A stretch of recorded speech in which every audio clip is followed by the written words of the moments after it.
Pelican Bay SHU, solitary confinement that destroys minds. Before we begin, ask yourself one question. How long could you survive alone in a concrete box before your mind turns against you? If you're ready to step inside one of the darkest prison stories in America, hit subscribe, like this video, and tell me in the comments how many days you think you'd last. Because tonight, we're walking into a place where time doesn't just pass, it decays. The alarm went off at 2:11 a.m.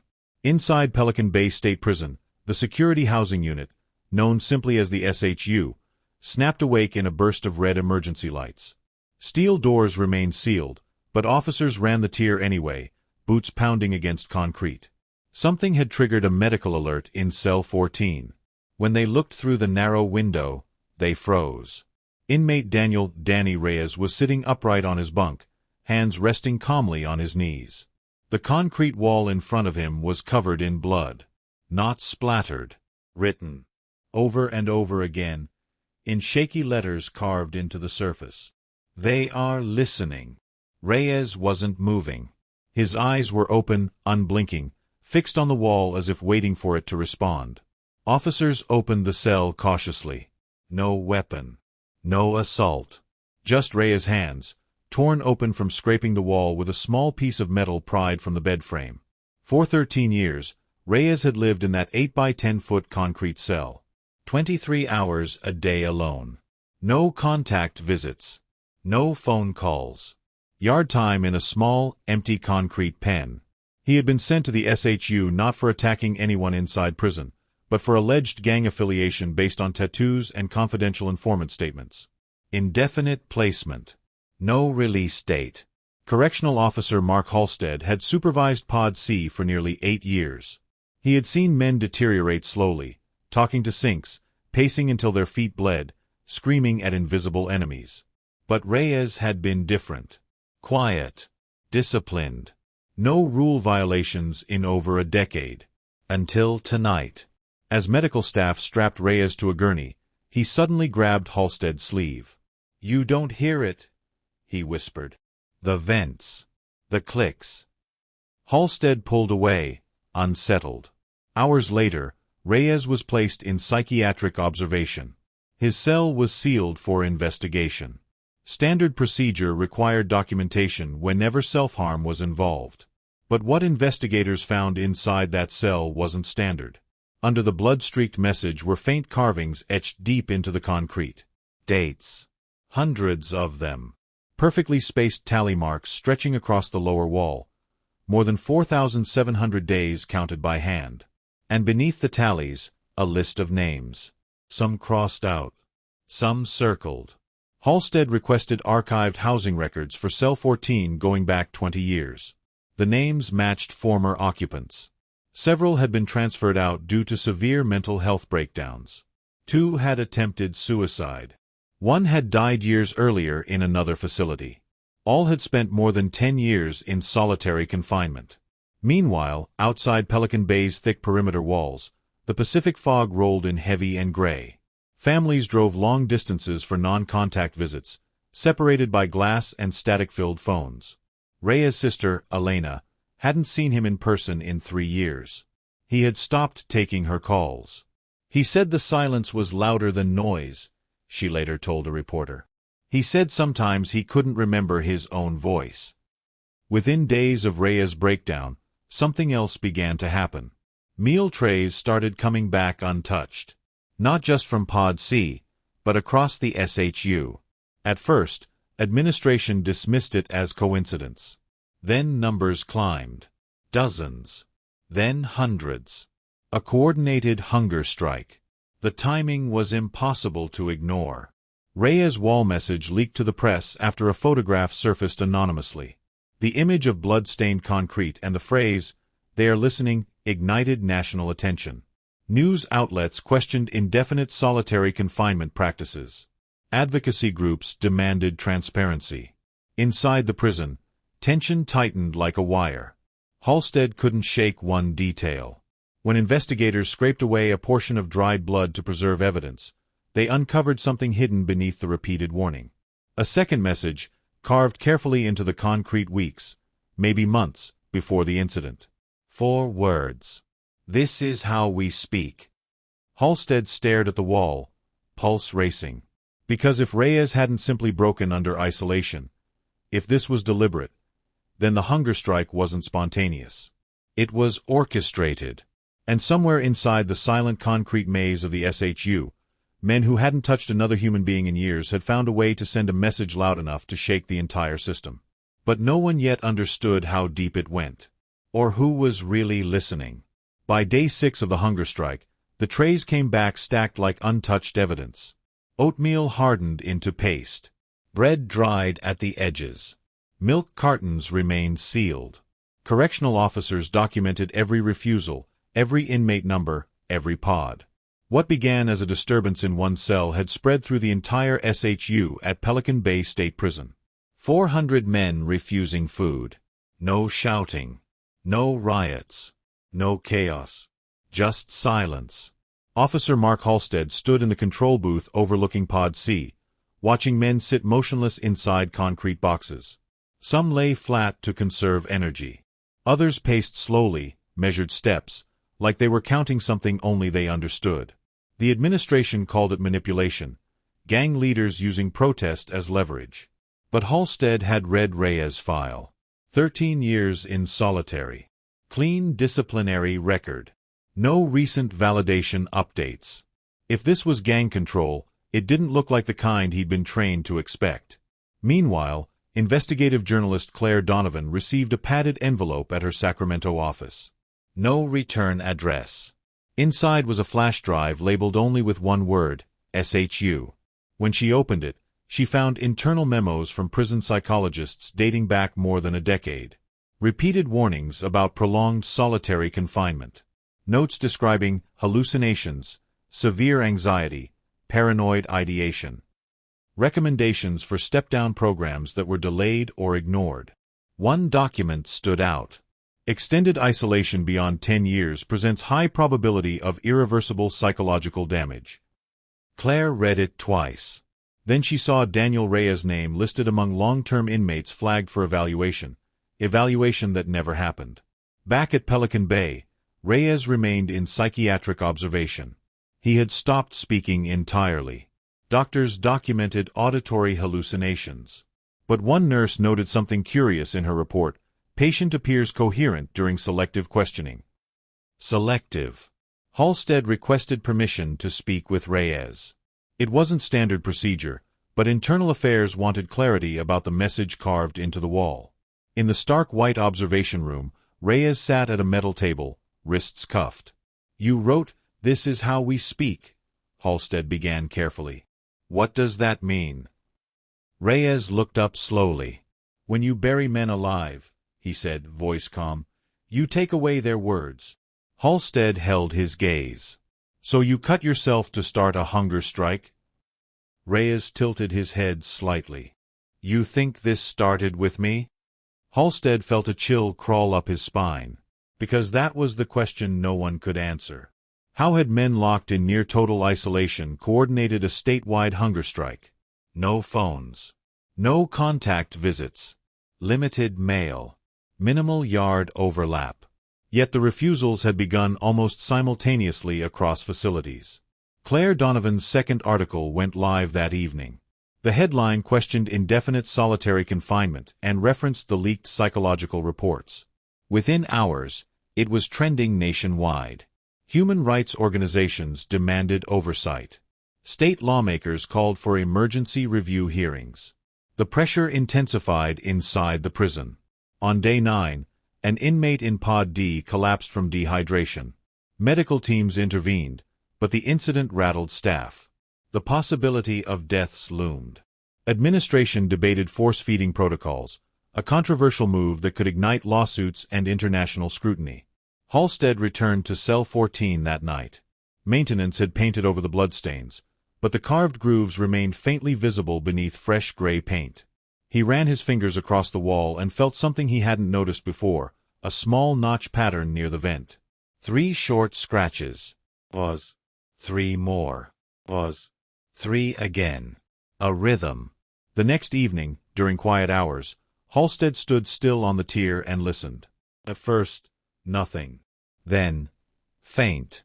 A metallic tap from somewhere down the row. 3 taps. Silence.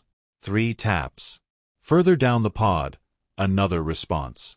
The sound was almost imperceptible beneath ventilation hum. Halstead's heart began to pound. Morse code. Not sophisticated.